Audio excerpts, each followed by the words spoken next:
It's like saying, Jim Brown, you had all these scores that you did, but we're going to take away some of the touchdowns and give to somebody who didn't. No, who did not that's have it. not That's a good exactly out. what No, you're, Maxine. no, I promise you, that's exactly what you're saying. That is not. It is Mr. Davidson, am I missing something? Ms. Waters, let me just tell you, one, I think you first addressed the fact that affordable housing, we hadn't addressed it, or it's somebody's fault. You know why housing is not affordable now?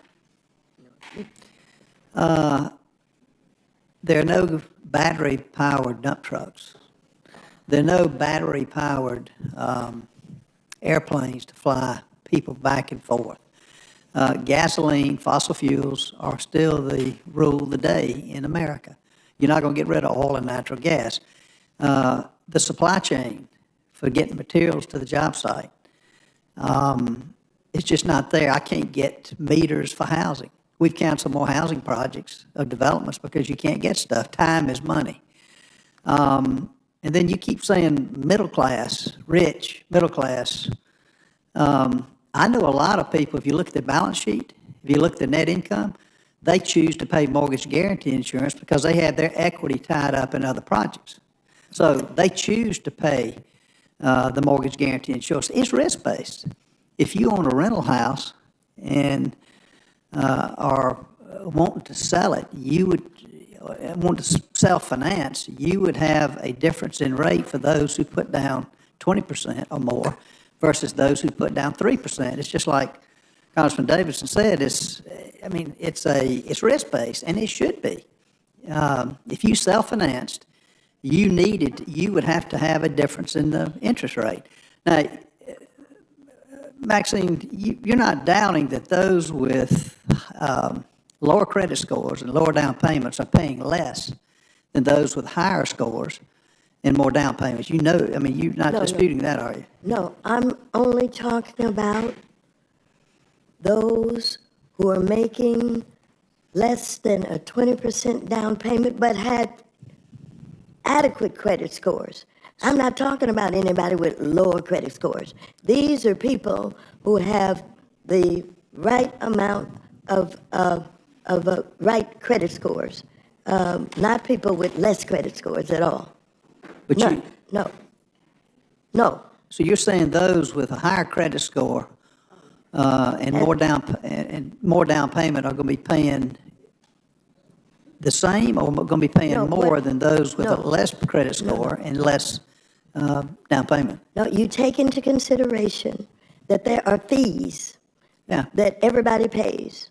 And when you are evaluated based on what your mortgage is and all other kinds of things, then you have a fee amount. But when you put on top of that the mortgage insurance, then those people who didn't have the 20% are paying more than those people who had 20% or more. Why is that wrong? Why is it wrong? Yeah. It is wrong because what you have is people who say that I've not been able, I can afford a mortgage every month, but I've not been able to save up 20%. And so I know I have to get mortgage insurance, and it's going to cost me some money to get it. As it should. And it's going to cost me so much money that when I add it to the other fees that you're charging me, I'm paying more for the interest rates than the person who had more money to pay down. Yeah, but in the real world, I mean, I see them all the time. If you don't have 20% down payment, whether you've got your equity tied up somewhere else, you're going to pay a higher fee through the MGIC insurance. You just are, and you should. Anybody should. And forget middle class, rich, poor. It's people up for the whole spectrum. What you're saying is it's just a redistribution is what this is. And I'll tell you, it is not redistribution. Jim Brown is who recently died, and I'm going to get the book. It's like saying, Jim Brown, you had all these scores that you did, but we're going to take away some of the touchdowns and give to somebody who did not that's have it. not That's a good exactly out. what No. you're, Maxine, No, I promise you that's exactly what you're saying. That is not. That is Mr. Davidson, am I absolutely not. missing something? I think to illustrate the point, you could say that the same person decides to buy 2 properties, right? And one of the properties, let's say they're both $100,000 homes. One of them is going to be, you know, he's going to put $50,000 in cash down on it and get a separate mortgage. Well, you're going to pay a lower fee because you got 50% equity in the deal. The other one, he just puts the minimum down, 3%. And if you look at the table that we submitted in here as part of this, if you're only putting 3% down, you do have to buy mortgage insurance, right? Because you should. The risk of the default, even for somebody who's multimillionaire, on the property that's got $100,000 mortgage in it and only $3,000 down payment, you owe $97,000 on a $100,000 house, your risk of that mortgage is much higher than your risk on a $50,000 mortgage on another $100,000 property. Same borrower, same person, 2 different properties, they have different risk, and they should be priced differently. Has nothing to do with the income of the person, but the way that they created this table, it is also tied to your credit score. And that is the other part that's redistributive. It is bad policy. It wasn't well thought out. And our bill simply says, go back and think about it the right way. And we give GAO the mandate to go and do a study. And so then you have to do the rule notice. You know, they did this the wrong way. They implemented the policy, and then they got a bunch of pushback from the market, and they said, you know what, we should get feedback from the public. Well, no, why don't you get feedback from the public up front and then implement the policy? Because we could have told you this was a bad idea. In the minute that we did, they dropped at least the worst idea, which was the debt-to-income portion. They continue to cling to this idea that it already took effect May 1st, and this bill just turns that off. And the idea of turning something off that shouldn't have been turned on in the first place creates some obligation for us to pick up the tab. It's not adding to the deficit. It's a bad score. And at a minimum, the CBO should have to show their work. So I hope it helps build one more piece in the evidence file while we eventually pass my CBO Show Your Work Act. Well, I just say you know, we deal with this all the time, and I can't tell you the number of high-income borrowers who've got terrible credit scores. They get, for whatever reason, they make a lot of money. They don't pay their bills on time. I will tell you that hourly mechanic who works with us, he got a perfect credit score. Now, he can't make, for a lot of, for the inflation, the things that this administration is doing to this country at this time, no, he's stretched thin now. He pays his bills on time. Now, he couldn't afford that mechanic I'm talking about couldn't afford a 20% down payment. It's just, things are tight now, but he goes into it with his eyes open. He pays a fee, just like that physician who overspends. If with a terrible credit score, he's going to have to pay a higher fee. There's no difference in credit card fees. 36% credit card fees are there because it's risk-based, and you don't have a mortgage. You don't sign a mortgage on a credit card. You walk away. And as Warren says, it's just no incentive. Those who put less down payment it's easy to walk away from. No fault. I mean, and you take that risk if you have the Will the gentleman particular yield? property. Will the gentleman yes, yield? ma'am. Mm-hmm. The problem is that LLPAs are double charging borrowers for risks they're already paying to cover, with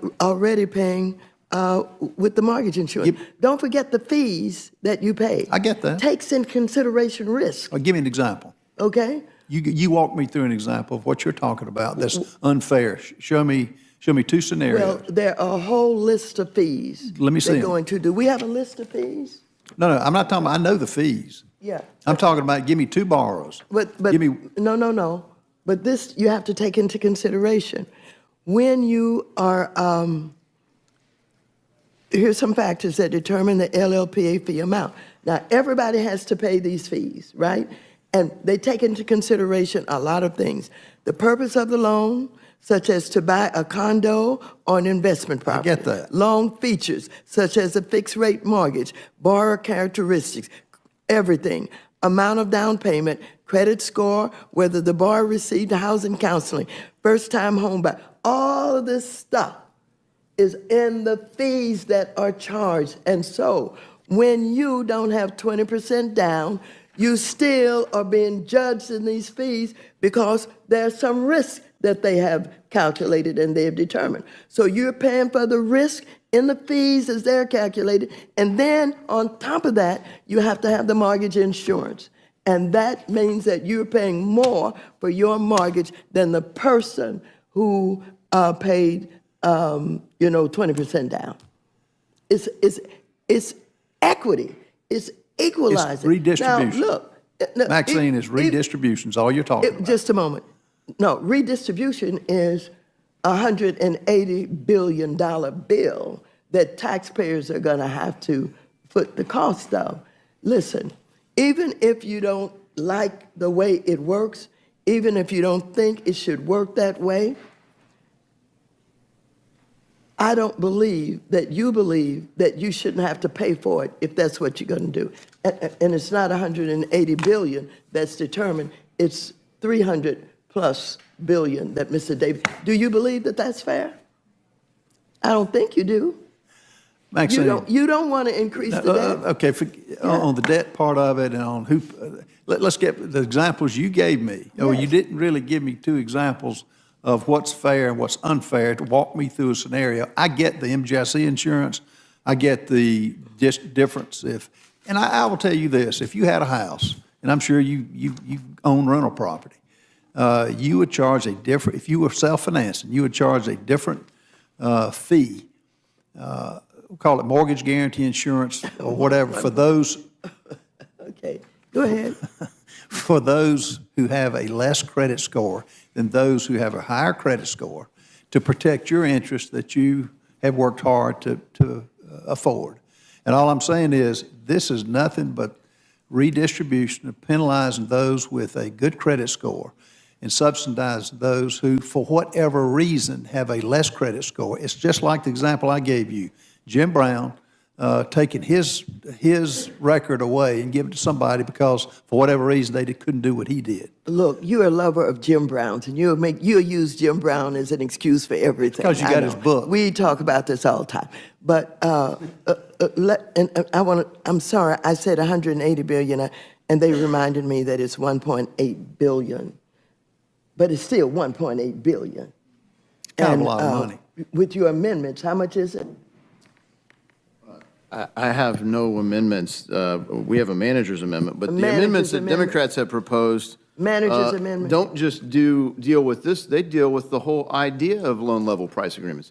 And I think your proposal is interesting to waive LLPAs for the amendment you've proposed to the bill for people who are first-time home buyers. Interesting. It would save them some money. It would come at expense of the safety and soundness of Fannie and Freddie, but it's not the same as hitting the budget deficit. It would be funded by Fannie and Freddie. It would increase risk. That's the amendment that you've proposed.